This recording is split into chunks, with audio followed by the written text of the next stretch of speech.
माँ, मैं बहुत थक गई हूँ घर संभालते संभालते। यहाँ मेरी थकान किसी को नज़र नहीं आती। कुछ दिन आराम करना चाहती हूँ। सोच रही हूँ कुछ दिनों के लिए अपने मायके आ जाऊँ। आते हुए अपने बच्चों को भी साथ ले आऊँगी। वे वहीं से स्कूल चले जाएंगे। आखिर एक ही शहर में ससुराल और मायका होने का कुछ तो फायदा मिले। गौरी ने फोन पर अपनी माँ से कहा।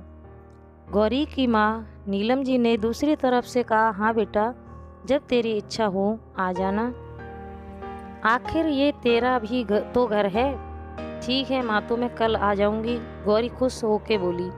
माँ बोली, हाँ बेटा, कल आ जाओ, मैं तुम्हारा इंतजार करूंगी। अभी मैं फ़ोन रखती हूँ, मुझे मंदिर भी जाना है। नीलम जी ने फ़ोन रख दिया और सीधे किचन में गई।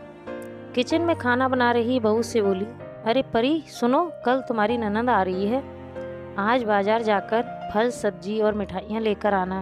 बेचारी मेरी बेटी ससुराल में नौकरों की तरह काम करती है और उस पर कोई ध्यान नहीं देता। यहाँ आएगी, कुछ दिन रहेगी तो उसका मन और तबीयत अच्छे रहेंगे। सास के मुंह से ऐसी बातें सुनकर परी का चेहरा उतर गया। वह मन ही मन सोचने लगी, काश आपको मेरी थकावट भी नजर आती।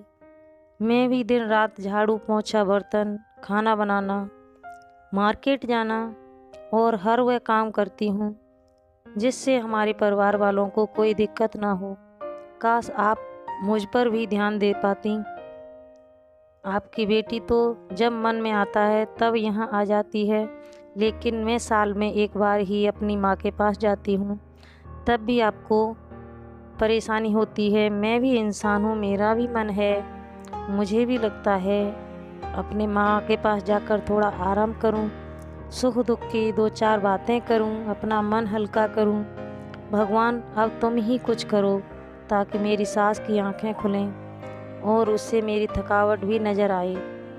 शाम तक भगवान ने जैसे ही परी की सुन ली और उसकी ननद का फ़ोन आया। ननद ने अपनी माँ से कहा कि उसकी सास ने उसे मायके आने के लिए मना कर दिया है, इसीलिए इस बार वो नहीं आ सकती। नीलम जी बोली, ऐसे कैसे मना कर दिया?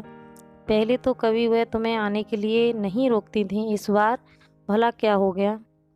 लाओ मेरी बात कराओ, उनको मैं समझाती हूँ। गौरी ने फ़ोन अपनी सास के पास दिया। नीलम जी ने कहा, नमस्कार समदन जी, आपसे कुछ कहना था। समदन जी ने कहा, कहिए। दरअसल गौरी कल त्योहार है, इसलिए अपने मायके आना चाहती है। अगर आप उसे भेज दें तो अच्छा रहेगा। गौरी की सास ने कहा, देखिए समदन जी, आपकी बेटी मायके जा रही है, इस बात के लिए हमने उसे कभी नहीं रोका और इस बात से हमें कोई परेशानी भी नहीं है। कुछ दिनों पहले मैं अपने रिश्तेदार के यहाँ शादी में गई थी। वहाँ आपकी बहू परी की माताजी से मिलने का मौका मिला। उनसे गपशप करने के दौरान उनकी बातों से पता चला कि परी को साल में एक ही बार अपने मायके जाने को मिलता है और वह भी बहुत कम समय के लिए। मुझे लगता है आपको पहले परी को उसके मायके भेज देना चाहिए और वह जब मायके होकर आ जाए तो मैं गौरी को आपके पास भेज दूंगी। एक बहुत ज़रूरी बात जो मुझे लगता है आपको समझ लेनी चाहिए कि आपको अपनी बहू को भी बेटी की तरह या बेटी से भी ज़्यादा प्यार देना चाहिए। उसे भी मायके जाने की इच्छा होती होगी। हो सकता है गौरी के वहाँ आने से उसकी आवभगत करने के लिए आप उसे उसके मायके नहीं भेजती होंगी, या फिर वह आपसे कुछ कहने से अभी भी डरती हो। अगर आप उसको घर में ही कैद रखेंगी तो एक दिन ऐसा आएगा जब वह आपके खिलाफ बोलने लगेगी। फिर वह आपकी सुनेगी भी नहीं और जब चाहे तब अपने मायके जाएगी। ऐसी परिस्थिति आए, इससे अच्छा है कि आप ही कुछ बदलाव अमल में ले आएं, जिससे आपका रिश्ता और रिश्ते की मिठास खराब ना हो। नीलम को अपने समधन के हर एक शब्द में सच्चाई नजर आई। उन्हें महसूस हुआ कि उन्होंने अपनी बेटी के प्यार में अंधे होकर कभी भी अपनी बहू के मन का विचार नहीं किया। उन्होंने हमेशा ही अपनी बेटी को अपने बहू से ऊपर रखा। दूसरी तरफ गौरी भी अपनी भाभी के बारे में हो रही इस बातचीत को सुन रही थी। उसने भी रियलाइज किया कि वह कभी भी अपनी भाभी के साथ ठीक से बात नहीं करती और जब जब वह अपने मायके जाती है तो भाभी थोड़ी उदास रहती है। नीलम जी ने अपनी बहू को बुलाया और उसे कहा कि परी, कुछ दिनों के लिए गौरी नहीं आने वाली है, इसीलिए पहले तुम अपने मायके होकर आओ। यह सुनते ही परी का चेहरा खिल गया, क्योंकि यह पहली बार था जब उसकी सास ने सामने से उसे अपने मायके जाने के लिए कहा था।